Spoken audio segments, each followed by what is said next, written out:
मेरे सभी प्यारे सम्मानित मित्रों को मेरा प्यार भरा नमस्कार। मित्रों, आज मैं आपके सम्मुख उपस्थित हूँ एक बीमारी जिसे हम लोग ऑस्टियोमालाइटिस कहते हैं।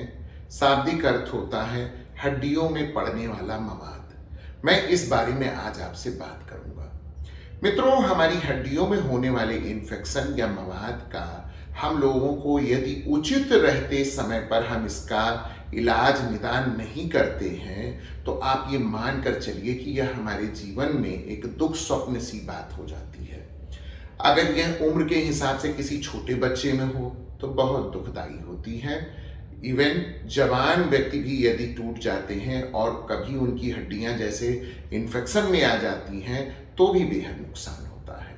और बुजुर्ग आदमी जहां उनकी इम्यूनिटी बेहद कम होती है उनके में इन्फेक्शन रिमूव कर पाना, मतलब हड्डी को फिर पुनः इन्फेक्शन मुक्त कर पाना थोड़ा जटिल प्रक्रिया मानी जाती है। तो मित्रों, आइए सबसे पहले हम जानते हैं ऑस्टियोमालाइटिस हड्डी का इन्फेक्शन बेसिकली होता क्या है। देखिए मित्रों, हमारे शरीर में बहुत सी बैक्टीरिया होते हैं, मगर कई बार हम लोग जैसे चोट आ जाए, किसी जगह पे हड्डी के इर्द गिर्द इन्फेक्शन आ जाए, या बगैर चोट के भी मान लें किसी का छोटा बच्चा है, इम्यूनिटी बहुत अच्छी नहीं है और उसके जॉइंट के इर्द गिर्द सूजन आ जाती है और वो अगर हम समय पर उसका निदान नहीं करते हैं तो यही फिर विकराल रूप धारण करेगा। जैसे बच्चों में खासकर कई बार हम लोगों में लगता है ना, जैसे कहीं चोट लग गई या बच्चे खेलते वक्त भी चोट खा जाते हैं और हम उसको मालिश करने बैठ जाते हैं, सेकाई कर देते हैं। ऐसे परिस्थिति में उनके जोड़ों में सूजन आ जाती है और मित्रों, ये बहुत घातक समय होता है एक छोटे बच्चे के लिए। कारण, यदि बच्चों में इन्फेक्शन कभी होता है ऑस्टियोमालाइटिस तो मान के चलिए यह बिल्कुल ऐसे इन्फेक्शन बहुत तेजी से भागता है जैसे कि मोम पिघल जाए। इस तरीके से बच्चों की हड्डियां भी गलनी शुरू हो जाती हैं और इन्फेक्शन बहुत तेजी से फैलता है।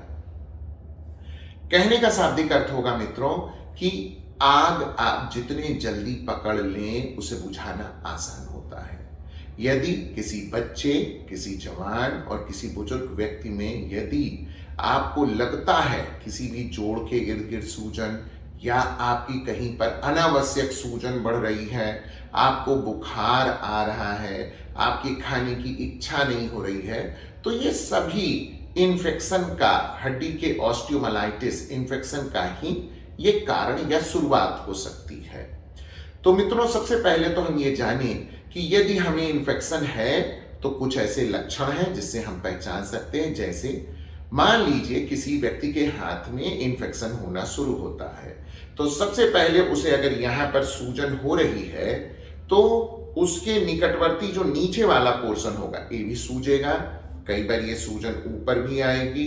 कई बार व्यक्ति विशेष को बहुत शार्प शूटिंग पेन होगा और यदि हम उल्टे हाथों से छुएं तो ये बहुत गर्म सा हमें नजर आएगा।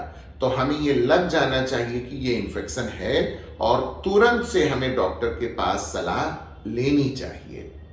अब मित्रों, जैसे मान लीजिए सूजन भी है, हीटेड भी है और सारी चीजें हैं और आप हमारे पास आते हैं तो इन्फेक्शन तो देखिए 99% हम लोग एक तरीके से चिकित्सीय निगाह होती है, देखकर हम लोग समझ जाते हैं कि ये इन्फेक्शन वाली ही चीज आप में है। इसे पकड़ने के लिए थोड़ा हम लोग एक एक्सरे भी उस रीजन का कराते हैं और प्लस मान लीजिए कोई ऐसी चीज है तो एक ब्लड की काउंटिंग होती है। ब्लड काउंटिंग में सीबीसी होती है, मतलब ब्लड की काउंटिंग देखी जाती है कितना है। दूसरी चीज थोड़ा हम लोग ईएसआर नाप लेते हैं। कई बार हम लोग इसी क्रम में अगर आगे बढ़ें तो हम लोग एस्पिरेट भी कर सकते हैं। अगर कहीं हम लोगों को कलेक्शन नजर आता है तो फिर वो बायोप्सी के लिए, बायोप्सी क्या मतलब समझिए कल्चर एंड सेंसिटिविटी के लिए जाती है। तो इस तरीके की चीजें की जाती हैं और हम लोग डायग्नोस कर लेते हैं।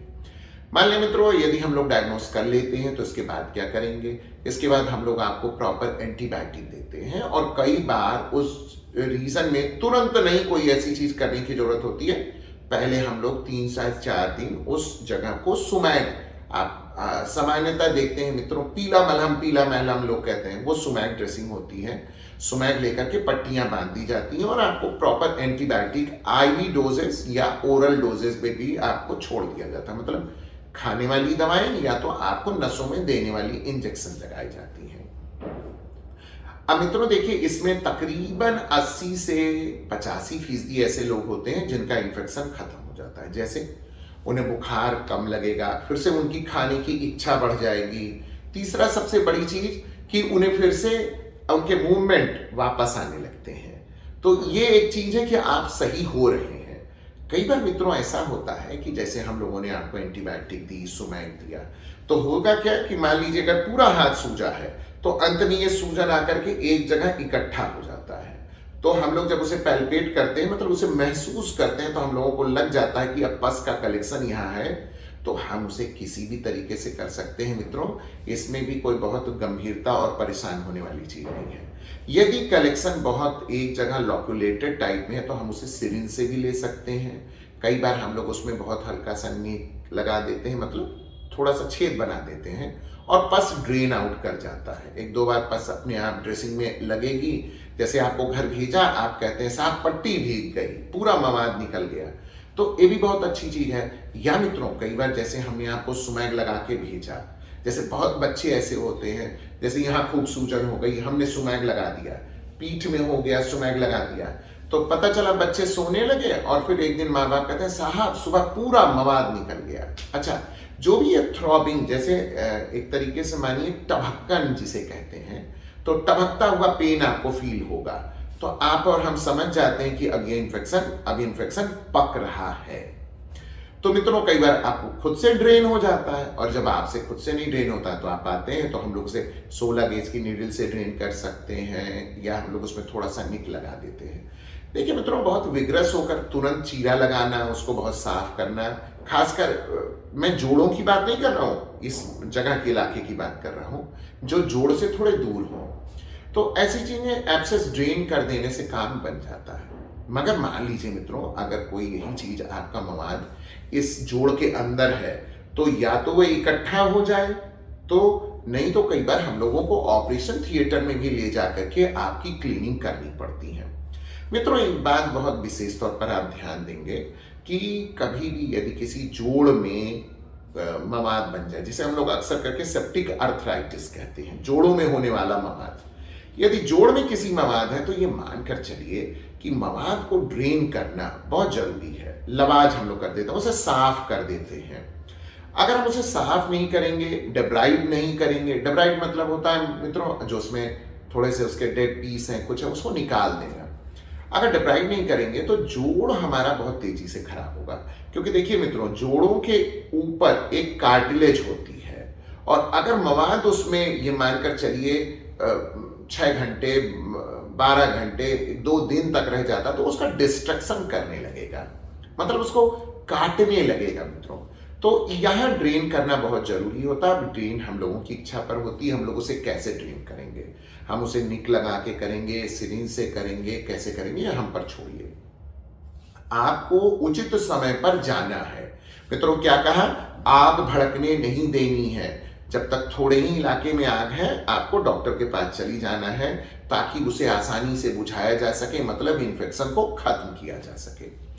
ये तो मित्रों हुआ कि ऑस्टियोमाइलाइटिस यदि हो जाती है तो हमें और आपको करना क्या है। अब मित्रों देखिए, यह उम्र के हिसाब से अलग अलग कंसर्न होती है, अलग अलग तरीके से रिप्रेजेंट कर देगी। बच्चे में होगी बहुत तेज फैलेगी, यंग आदमी उसे कुछ समय तक के लिए स्थिर रख सकता है। अच्छा, बुजुर्ग और बच्चे बिल्कुल एक से हैं, इन्फेक्शन हुआ तो तेजी से बढ़ेगा क्योंकि इम्यूनिटी की थोड़ी सी दिक्कत होती है। तो इस प्रकार से मित्रों यदि इस तरीके से होता तो हम लोग मैनेजमेंट करते हैं ऑस्टियोमाइलाइटिस का। अब मित्रों देखिए, हड्डी में मवाद का एक अन्य भी कारण होता है। जैसे यंग एडल्ट्स हैं, कहीं गए और उनको फ्रैक्चर हो गया, वो किसी में भी हो जाए, चाहे वो बच्चा हो, जवान हो, बूढ़ा हो, और मान लीजिए फ्रैक्चर हो गया और हमारी हड्डी बाहर निकल आई, तो हम लोग ऑपरेट करते हैं। अगर मित्रों ऑपरेट किया जाता है तो मैक्सिमम चांसेस है कि जिस समय भी हमारी हड्डी मिट्टी में सन गई, सड़क किनारे टूटकर बाहर निकल गई, तो कीटाणु अंदर रह ही जाते हैं, हम चाहे जितना उसको साफ करते हैं। हम ठीक है, हम आपके कागजों पे लिख देते हैं इन्फेक्शन के चांसेस 90% हैं, 99% हैं, तो आप इसे घबराएं नहीं। देखिए, कहने का पर्पस ये होता है, अगर किसी को कह दीजिए तो वो और कंसर्न रहते हैं। उन्हें अगर समझाइए इस इलाके में आपको ज़्यादा दर्द हो तो आप जल्दी से हमें फ़ोन करिए, व्हाट्सअप करिए, ताकि उस इलाके का आप हमको वीडियो बनाकर 1 मिनट का दीजिए, तो हम लोग समझ जाते हैं कि क्या है। तो इस प्रकार से मित्रों हम लोग अगर यंग एडल्ट है तो उसके में ऑस्टियोमाइलाइटिस और कंपाउंड इंजरी, हड्डी बाहर आई है तो इन्फेक्शन के चांसेस होते हैं। अगर मित्रों इसका मोटा आंकड़ा मानिए, हम लोग अगर किसी का नहीं भी टूटा है, जरूरी नहीं है सिर्फ का इन्फेक्शन ही हो जाए, मान लीजिए बाहर हड्डी आई ही हो, कुछ लोगों का बिल्कुल बाहर नहीं होता है और आप अगर उन्हें ऑपरेट कीजिए तो ये आंकड़ा 200 में एक आदमी ऐसा भी होता है जिसको पक सकता है। इसमें कोई भी ऐसा सेंटर नहीं है, कोई भी ऐसा डॉक्टर नहीं है जो किसी आपकी गारंटी ले ले कि भाई आपको नहीं पकेगा। तो आपको प्रॉपर एंटीबायोटिक इसीलिए दी जाती है, क्योंकि मान लीजिए कोई भी ऑपरेशन होता है तो डॉक्टर्स आखिरकार आपको एंटीबायोटिक क्यों दे रहे हैं, इसीलिए दे रहे हैं क्योंकि हमारी किताबें कहती हैं कि भाई इन्फेक्शन हो सकता है, आप उसके लिए बचाव कीजिए। क्योंकि फ्रैक्चर हीमेटोमा किस पल यूनियन फेस बनाएगा और किस समय वो इन्फेक्शन में कन्वर्ट हो जाएगा, गॉड नोस, ये कोई नहीं जानता है, ये ईश्वर जाने। तो आप इस तरीके से सतर्क रहेंगे। और मित्रों मान लीजिए ऑस्टियोमाइलाइटिस जब बच्चों में हो जाती है और मान लीजिए आप देरी में आते हैं तो कई बार मित्रों सिक्वेस्ट्रा, डेड पीस ऑफ बोन कहते हैं, मतलब पूरी हड्डी ही सड़ जाती है। और खासकर मित्रों मैंने जैसा अभी आपको पहले बताया, खासकर बच्चों में दिक्कत क्या होती है कि तुरंत मुश्किल से 2-3 दिनों में साहब इतना तेज इन्फेक्शन होता है कि पूरी हड्डी छेदा जाती है, जैसे कहें कि चलनी हो जाना। तो फिर मित्रों इसके बाद प्रॉपर एंटीबायोटिक दी जाती है, मगर थोड़ा देर हो जाती है। तो कई बार सिक्वेस्ट्रा बहुत बाहर तक आता है। और मित्रों देखिए sequestra means dead piece of bone. जैसे बहुत आदमियों को ऑपरेट कर दीजिए और फिर वो पर्सन आगे चल के कहते हैं ना 4-6 महीने बाद, डॉक्टर साहब मुझको चावल के दाने के बराबर से हड्डी का टुकड़ा निकला है। तो मित्रों इसे घबराए नहीं, शरीर किसी भी गंदी चीज को अपने अंदर नहीं रखेगी, वो वक्त पड़ने पर वाही निगाहें बाहर निकाल ही देगी। तो इस कंडीशन में मित्रों होता क्या है कि हड्डी अगर बाहर आ जाती है तो ठीक है, और कई बार मित्रों ऐसा होता है खासकर छोटे बच्चे, मैं अभी इसके बाद आपको 2 वीडियो दिखाऊंगा 2 बच्चों में। और मित्रों देखिए इसमें परेशान भी नहीं होना है, जब इन्फेक्शन हो जाता है और आप बहुत परेशान हो जाएंगे तो पता नहीं मुझे ऐसा क्यों लगता है भय, दोहन और आर्थिक शोषण की भी कगार पर लोग पहुंचने लगते हैं। तो कुछ ना घबराएं, शांति में रहें, आप अपने डॉक्टर पर विश्वास रखें, वो आपका कोई भय दोहन या शोषण नहीं करेंगे। यदि आपको कोई भी ऐसा शक लगता है, मान लें इन्फेक्शन के रिगार्डिंग, दाम के रिगार्डिंग, तो कोई इसमें 2 राय नहीं है, आप दूसरे भी डॉक्टर साहब से मिल लीजिए। इससे देखिए एक फायदा है, इसमें मैं ये कोई नहीं कहता हूं कि अगर मेरा मरीज मैं ही देख रहा हूं तो कोई दूसरे डॉक्टर से मिल लेगा तो मुझे बहुत बुरा लगेगा। अरे भाई क्यों बुरा लगेगा, सभी मेडिकल साइंस पढ़े हैं, सभी एक ही बात कहेंगे। हो सकता है दाम में ऊपर नीचे हो, भाई कोई ज्यादा ले रहा हो कोई कम ले रहा हो, तो वो एक अलग सी चीज है, उसे अलग रखें। मेनली है ऑस्टियोमाइलाइटिस को जितने जल्दी डायग्नोस होगी उतने जल्दी ये ठीक होगी। तो मित्रों जैसा मैं बाद के एग्जांपल में दिखा रहा हूं कि जब सिक्वेस्ट्रा बिल्कुल ऊपर आ जाए, जैसे डेड पीस ऑफ बोन आपको दिख रही है, तो फिर ये कोई ऑपरेशन की चीज नहीं होती है। अब आप बस इसे ओपीडी में ले जाइए, मुश्किल से एक ड्रेसिंग पॉइंट अब इसे 200-300 रुपए में आप उस डेड पीस ऑफ बोन को निकाल दें, बच्चे के घाव बहुत सुंदर भर जाते हैं। अब ये बात अलग है मित्रों कि जब हड्डी बाहर निकल आती है तो उतना गैप भी हो सकता है। अब उस गैप नॉन यूनियन का ट्रीटमेंट तो तब होगा ना जब बिल्कुल से मवाद फ्री हो जाएगा, तब आप ऑपरेटिंग चीज कर सकते हैं, अदरवाइज नहीं कर सकते हैं। मित्रों थोड़ा सा एक चीज मैं ये कहना चाहूंगा, जब खासकर कंपाउंड इंजरीज होती हैं तो हम लोग कई बार ऐसी चीजों से बचते हैं जहां पर थोड़ी सी रॉड ऐसी जाए जो कि छेद वाली हो। जैसे अगर आप बहुत मोटी रॉड डालने लगेंगे तो इसमें प्रॉब्लम क्या है, इन्फेक्शन ऊपर से नीचे तक फैल जाएगा। तो ऐसे कंडीशन में कभी भी मैं अपने ऑर्थोपेडिक सर्जनों से भी कहूंगा कि अगर कोई कंपाउंड इंजरी है तो आप उसमें रिम्ड नेल नहीं डालेंगे, मतलब उसमें रिमिंग करिए, मोटी सी सरिया डालिए, ये सब ना डालिए। ऐसे भी मोटी सरिया कई बार रिमिंग करने के दौरान भी कई नुकसान भी होते हैं। जैसे मान लीजिए फैट एम्बोलिज्म बहुत कॉमन होता है, कई लोगों में मैंने देखा है मल्टी ऑर्गन फेल्योर तक हो जाता है और ऑस्टियोमाइलाइटिस इतनी बुराई पर हो जाती है जिसकी सीमा नहीं। डालना है तो आप एक सॉलिड नेल इनसाइड डाल दीजिए और विदाउट रिमिंग करिए, जैसे एंडर नेल हो गई। नहीं होता तो आप एक्सटर्नल फिक्सेटर लगा दीजिए, वो आपके लिए बहुत बेहतर है कि जब एक बार इन्फेक्शन खत्म हो जाए तब आप इंट्रामेडुलरी मतलब हड्डी के बीचों बीच कोई चीज आप इंसर्ट करने की कोशिश करें। तो मित्रों इस तरीके से मैं मानता हूं कि ये ऑस्टियोमाइलाइटिस के चीज के प्रति मैंने आपको जागरूक किया है। आप जरूर से ध्यान रखें। और मैं आपको होम मैसेज देना चाहूंगा, यदि किसी जगह पर सूजन आती है, छूने पर बहुत तेजी से दर्द होता है, हाथ का मूवमेंट रुकता जाता है, उल्टे तर्जनी छूने पर बेहद गर्म लगता है, तो मित्रों ये ऑस्टियोमाइलाइटिस 99% है। आप इसके लिए तुरंत अपने निकटवर्ती ऑर्थोपेडिक अस्थि रोग विशेषज्ञ से संपर्क करें। बहुत बहुत धन्यवाद। नमस्ते। मैं डॉक्टर एस के शर्मा, अस्थि रोग विशेषज्ञ।